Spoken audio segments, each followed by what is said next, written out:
Hi there, this is Ranjit, and in this video we'll be doing the unboxing and have a first look at this iPhone 10.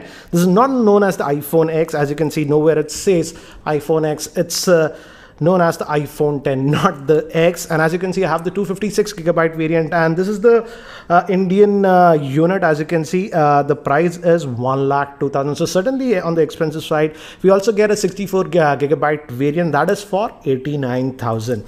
And guys, I have had actually already opened up the box and have set up the phone itself.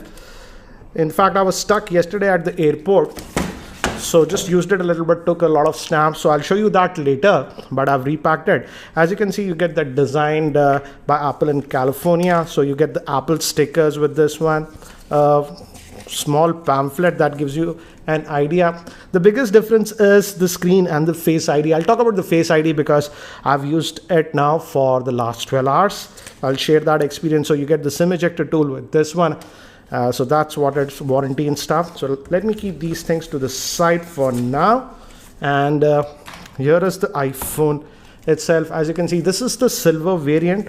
We get this in only two colors, space gray and this silver variant. In fact, the iPhone 8 Plus I had in the space gray variant, so I thought, why not try this one? As you can see, if you notice, this feels a lot smaller, though this one is having a 5.8-inch screen. The iPhone 8 Plus actually has a 5.5-inch screen, but as you can see, this is a lot smaller. This will in fact totally easily fit inside this one. In fact, it is slightly bigger than the regular iPhone 8. So that's what is regarding the size. And regarding the accessories, this is very similar to earlier iPhones. We get a charger. Sadly, this is not a quick charger, though the phone supports quick charging. This is just a normal charger that we are getting. And we get the ear pods, and we also get the Lightning to 3.5mm connector because we don't have a headphone jack even on this one.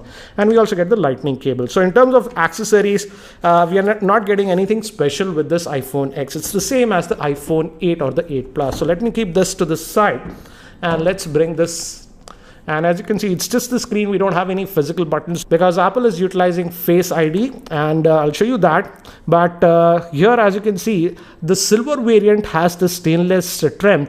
Even the space gray is stainless steel, but that is in a darker color. So if you want the stainless steel finish, the silver one has it. From the front, both of them are black, as you can see. And here we have the volume rocker. Here your SIM tray, again, single nano SIM.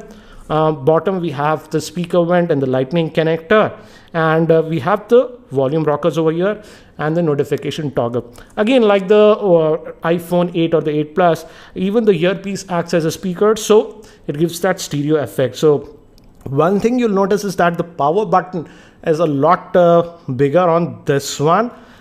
So yeah, it easily fits in your single hand, as you can see, unlike the 8 Plus, where you have to really stretch your hands. So yeah, this easily fits in a single hand. So let me just power this on, and you have to hold the power button, and by the time it actually boots up, let me give you the configuration overview. This iPhone 10 has a 5.8-inch OLED screen with a 19.5:9 aspect ratio, which comes to a 458 ppi. It is powered by the Apple A11 Bionic chip, which is a 6-core processor. It comes with 64 or 256GB of internal storage. It has Face ID. Moving to the camera, it has a dual 12-megapixel rear-facing camera. One is a regular lens, second is a telephoto lens, and both support optical image stabilization. Moving to the front-facing camera, it is a 7-megapixel shooter with the f2.2 lens. It's also IP67 water resistant, and the battery is a 2716 milliamp hour battery.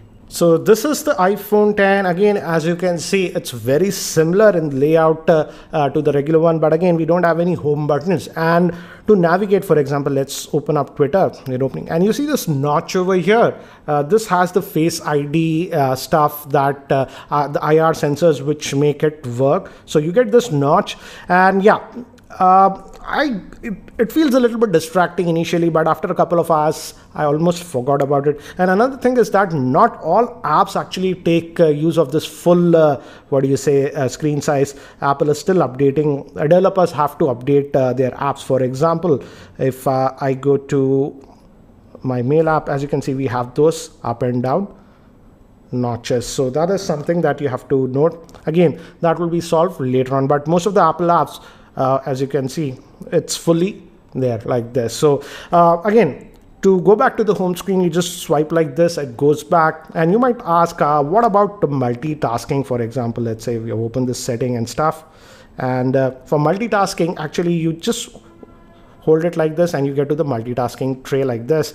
And another thing that I've noticed is, let's say we have for example, let's say the weather app I've opened. Let me just go back, and this Twitter app, and I just want to go back to that weather app. You just swipe from here to here, you can go back, and you just swipe back, you go back to this app. So it's actually easy to switch between the apps like this. You don't have to always use this gesture and get to the multitasking tray. So that is one thing that I have noticed, and in a couple of hours you actually get used to it. So this is easy. Again, I jump between a couple of apps a lot, so this is a lot easier. You just swipe like this and it goes, and to go back to the home, it goes like this. So yes, there is a slight learning curve, but again, yeah, you can grasp it after a couple of hours. And the biggest thing about this is the Face ID. And I tested this one for almost 12 hours, and it actually works even in pitch darkness.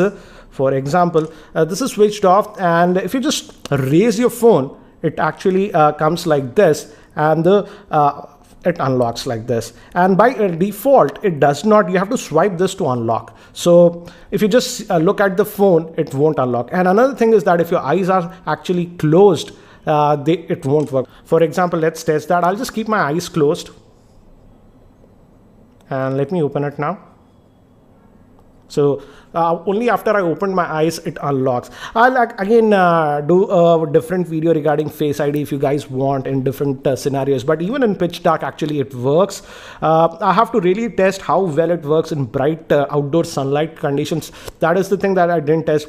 But the Face ID actually works, and this gesture is nice. You don't have to press this power button. You just pull it up, and as you can see, it unlocked. So that works. Let's also look at some of the settings, and if you go to the settings, and let's look at the display. Again, the display actually is really good on this one, so you don't have to worry about that one.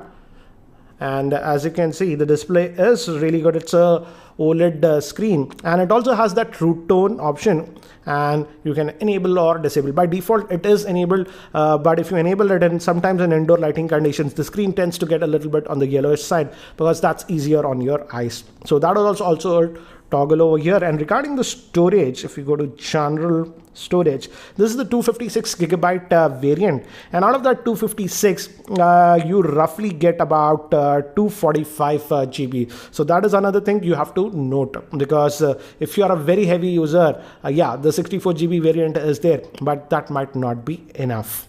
And regarding camera now, even the telephoto lens, that's the 2x zoom, is having optical image stabilization, and the aperture is 2.4, whereas on the iPhone 8 Plus, the telephoto lens simply did not have any optical image stabilization, and it had an aperture of 2.8. So this lets in slightly more light.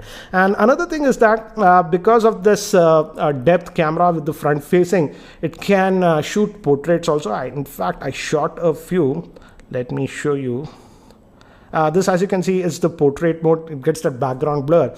And if you click on this and edit, you can change. If you go over here, this is the portrait, natural lighting. This is the portrait light, studio lighting, contour lighting, and stage lighting, and other effects. So this was only possible with the rear facing camera, but now this is even possible with the front facing camera. And the camera interface again hasn't changed. If you see, it's almost the same. And yeah, so we even have the portrait mode here also. So you have that, and it uses the 2x zoom if you use the portrait mode. I've taken a lot of sample shots with this iPhone 10. So here are some of the sample shots that I've taken with this one, so that you can have a quick idea regarding the camera performance. I also took some selfies. So here are some selfies with the same.